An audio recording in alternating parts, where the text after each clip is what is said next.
Hello everyone, welcome to my channel again. आज हम writing task 2 essays की introduction बनाना सीखेंगे, उस पर वर्क करेंगे और उसको हम जनरल स्टेटमेंट के साथ और जनरल स्टेटमेंट के बिना कैसे लिख सकते हैं, दो तरीक़ों से देखेंगे। तो स्टार्ट करते हैं। Many children are encouraged by their parents to get a part time job in their free time.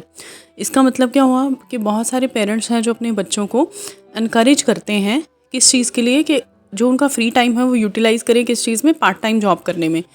What are the advantages and disadvantages of doing so. तो इसको करने के फ़ायदे और नुकसान क्या क्या हैं।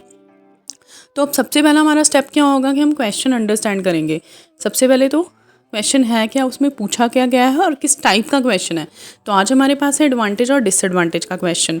तो उसमें सेकंड स्टेप हमारा क्या रहता है कि हमने सबसे पहले सिनोनिम्स देखते हैं, जिन जिन वर्ड्स के हम सिनोनिम्स डाल सकते हैं ज़रूर लिखिए, जिनके भी आप पैराफ्रेजिंग करके लिख सकते हो। मैनी के क्या क्या होंगे? Umpteen, copious, numerous, plethora, children, juvenile, youngsters, youth, teenagers, adolescents, encourage, motivate, boost, inspire, part time, half time, not full day या not full time भी लिख सकते हो, irregular, free time, spare time, leisure time, time off, vacant hours, advantages, merits, benefits, blessings, upsides, boons, disadvantages, demerits, curse, downsides, drawbacks, shortcomings. Then is general statement. अब ये देखिए आपके task में बिल्कुल ऑप्शनल होती है, कोई कंपल्शन नहीं है आपको कि आपने लिखनी ही लिखनी है। जैसे कि जनरल स्टेटमेंट क्या होता है, एक स्टार्टिंग लाइन, एक जो आप बिगिनिंग लाइन अच्छी से अपने ऐसे को दे सकते हो वो दीजिए। अगर नहीं लिखनी तो सीधा रीफ्रेजिंग से स्टार्ट करिए, ये कोई कंपल्शन नहीं है आपको कि लिखनी है। और हमेशा इस चीज़ का ध्यान रखना, जब भी ये आपको जनरल स्टेटमेंट देनी है ये हमेशा आपके ऐसे से बिल्कुल मैचिंग होनी चाहिए, सूटेबल होनी चाहिए। कई बच्चे क्या करते हैं, कुछ प्रोवर्ब लिखते हैं, कुछ ईडियम लिखते हैं, वो बिल्कुल मैचिंग नहीं होता, तो वो आपके अल्टीमेटली जो बैंड स्कोर है वो लेस हो जाएगा इस वजह से। तो इसलिए बिल्कुल साथ मिलती लिखिए, नहीं आती है तो उसको लीव कर दीजिए, रीफ्रेजिंग से स्टार्ट करिए। आप इसमें जनरल स्टेटमेंट में मिलती जुलती कोई लाइन लिख सकते हैं या उसकी डेफिनेशन भी दे सकते हैं। आज जैसे मैंने डेफिनेशन दी है, पार्ट टाइम जॉब बेसिकली होता क्या है। अब जैसे जेनेटिक इंजीनियरिंग है, वो होता क्या है, उसके बारे में आपको क्वेश्चन आ जाए तो आप उसकी डेफिनेशन दे सकते हो, बेसिकली वो है क्या। तो a part time job is a form of employment that carries fewer hours per week than a full time job.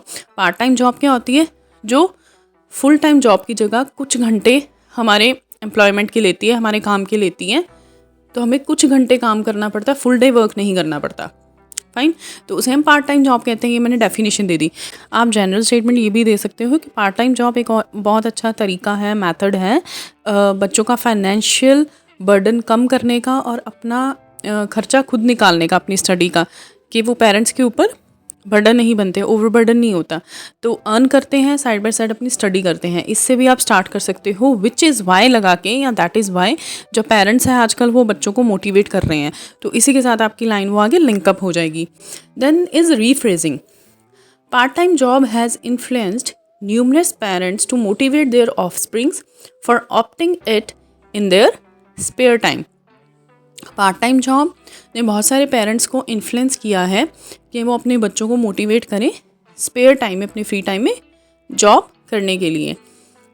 अब देखिए न्यूमरस हमने लिख दिया मैनी की जगह, एंड पेरेंट्स को पेरेंट्स ही लिखा है। ज़रूरी नहीं आपको एक एक वर्ड का सिनोनिम लिखना है, आप कुछ वर्ड्स को रिफ्रेज नहीं भी करोगे तो भी चलेगा, क्योंकि हमने लाइन ही पूरी मोल्ड कर दी है।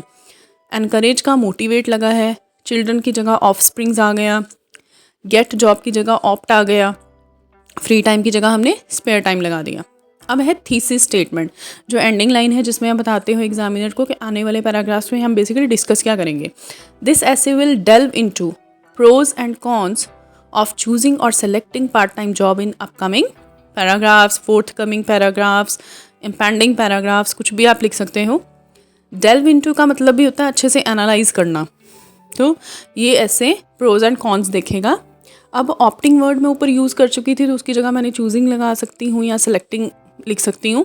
डेल्व इनटू को आप और क्या लिख सकते हो, this essay will discuss, this essay will highlight, this essay will analyse.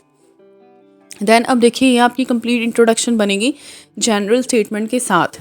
A part time job is a form of employment that carries fewer hours per week than a full time job.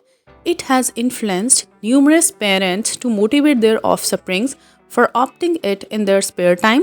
This essay will delve into pros and cons of choosing or selecting part-time job in upcoming paragraphs.